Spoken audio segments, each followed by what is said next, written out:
ఒకవేళ అలాగే నేను బ్రతకపోతే నన్ను ఈ భూమి మీద ఉంచుకొని ప్రార్థన చేసి నిజమైన క్రైస్తవుడికి ఉండవలసినటువంటి భక్తి అది. ସତ୍ୟ ଖ୍ରୀଷ୍ଟକୁ ଖ୍ରୀଷ୍ଟ ମାନଙ୍କୁ ରହିଥିବା ଭକ୍ତି ସେଇଟା। మేలు చేసినప్పుడు దేవుడు గొప్పవాడని చెప్పడం, ଆଉ ଭଲ କଲା ବେଳେ ପ୍ରଭୁ ଭଲ ବୋଲି କହିବାଟା, కష్టం వచ్చేసరికి దేవుడు నన్ను చూడలేదని చెప్పడానికి అది సరైనటువంటి పద్ధతి విధానము భక్తి కాదు। ఆ కష్ట దుఃఖ ଆସିଲା ବେଳେ ଏଇଟା ପ୍ରଭୁ କରୁନାହାନ୍ତି ବୋଲି ଆମେ ଅବିଶ୍ୱାସ ରହିବାଟା ଭକ୍ତି ନୁହେଁ ଏଇଟା। అలాంటి వారిని భక్తిహీనుల లిస్ట్ లో ఉంచుతారు దేవుడు। ସେମାନଙ୍କୁ ପ୍ରଭୁ ଭକ୍ତିହୀନ ଲିଷ୍ଟରେ ରଖିବେ। భక్తిహీనులకు రెండవ మరణం ఉందని ప్రకటన గ్రంథంలో రాయబడింది। భక్తిహీన ମାନଙ୍କୁ ద్వితీయ మరణ ଅଛି ବୋଲିକି ପ୍ରକାଶିତ ବାକ୍ୟ ଲେଖା ଅଛି। ఈ విషయాలు దేవుడు నాకు తెలియజేస్తూ ఉండగా ఈ విషୟରେ ମୋତେ ପ୍ରଭు ଜଣାଉଥିବା ବିମୁఖରେ ఇశ్రాయేలు ప్రజల కొరకు దేవుడు నాకు కొన్ని విషయాలు నేర్పించాడు।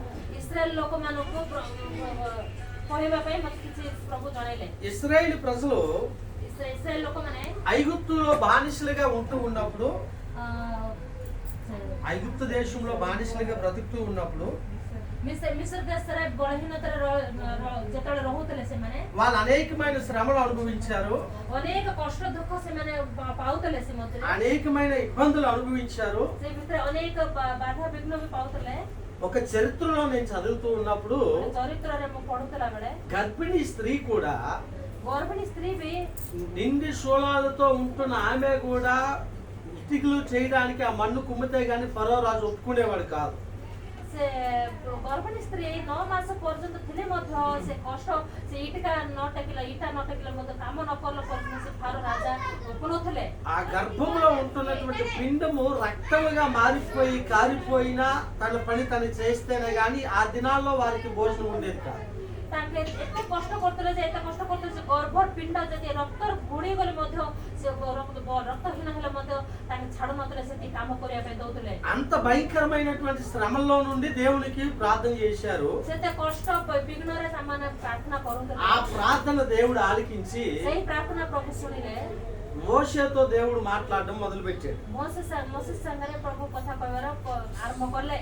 మోషే ఒక దినాన పశువులు గొర్రెలు కాసుకుంటూ ఉంటూ ఉన్నప్పుడు ଦିନରେ ମୋସେ ମେଣ୍ଢା ମାନଙ୍କୁ ପାଳିଲା ବେଳେ ଚରଉଥିଲା ବେଳେ దేవుడు మోషేను దర్శించి ప్రభు మోసేకు దర్శన కଲେ। మోషేను తీసుకొచ్చి ఇశ్రాయేలు ప్రజలకు నాయకుడిగా చేయడానికి దేవుడు ఇష్టపడ్డాడు। ప్రభు నాటికి ఇశ్రాయేల్ ଲୋକମାନଙ୍କୁ ରଜା କରିବା ପାଇଁ ప్రభు ଇଚ୍ଛା କଲେ। దాన్ని అంతా చెప్పాలంటే సమయం చాలా ఎక్కువైతుంది। ଆଉ ସେ ସବୁ କହିବାର ବୋଲେ ବେଶୀ ସମୟ ଲାଗିବ। మోషేను ఇశ్రాయేలు ప్రజలకు నాయకులుగా పిలిచిన తర్వాత మోసేకు ఇశ్రాయేల్ ଲୋକମାନଙ୍କୁ నాయక କରି ଡାକିଲା ପରେ పిలిచిన తర్వాత డాకిలా ପରେ దేవుడు ప్రభు మోషే ద్వారా 10 సూచక క్రియలు జరిగించినట్టు పరిశుద్ధ గ్రంథంలో ఉంది। మోసే ద్వారా 10টা క్రియ ଦେଖିଲା ବେଳେ బైబిల్లో ଲେଖା ଅଛି। ఈ 10 సూచక క్రియలు జరిగించేటప్పుడు ఆ యొక్క శ్రమలు గాని ఆ బాధలు గాని କହିଲେ ତୁମେମାନେ ଭୟ କର ନାହିଁ, ସୁସ୍ଥିର ହୁଅ, ସଦାପ୍ରଭୁ ଆଜି କି ପ୍ରକାର ତୁମ୍ଭମାନଙ୍କୁ ଉଦ୍ଧାର କରିବେ ତାହା ଦେଖ। ତୁମେମାନେ ଆଜି ଯେପରି ମିଶ୍ରୀୟମାନଙ୍କୁ ଦେଖୁଅଛ ସେହିପରି ଅନନ୍ତ କାଳ ଯାଏ ଆଉ କେବେ ଦେଖିବ ନାହିଁ। అందుకు మోసే భయపడబడి యెహోవా మీకు నేడు కలుగ చేయు రక్షణను మీరు ఊరక నిలుచుండి చూడుడి। దేవునికి స్తోత్రం।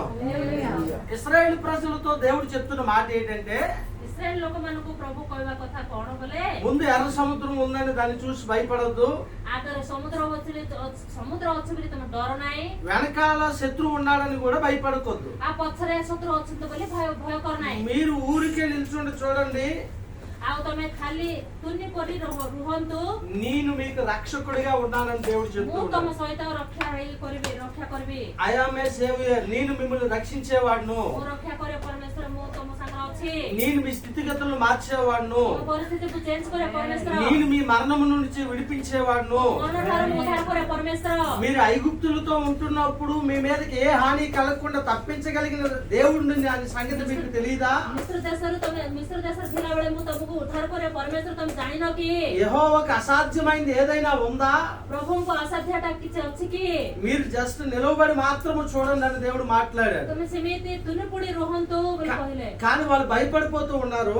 ମାତ୍ର ସେମାନେ ଭୟ କରୁଥିଲେ। మోసే ఆ మాట చెప్తూ ఉన్నప్పుడు మోసే ସେତେବେଳେ କହୁଥିଲେ ఇశ్రాయేలు యొక్క పరిస్థితి పరిస్థితి ఎట్లా ఉందంటే ଇସ୍ରାଏଲ ଲୋକମାନଙ୍କର ପରିସ୍ଥିତି କେମିତି ଥିଲା ବୋଲେ నువ్వు చాలా ఈజీగా చెప్తున్నావు కానీ ତ ତମେ ମୋସେ କହୁଥିଲେ ତମେ ବଢିଆ ସହଜରେ କହୁଛ ମାତ୍ର ఐగుప్తులో చక్కగా ఉండుంటే ఏదో ఒకలాగా మట్టి కుమ్మి ఇటుకలు చేసి బ్రతుకుండేవారు. ఆ మిశ్ర దేశంలో ଥିଲାବେଳେ ଆମେ କଣ ବି ଗୋଟେ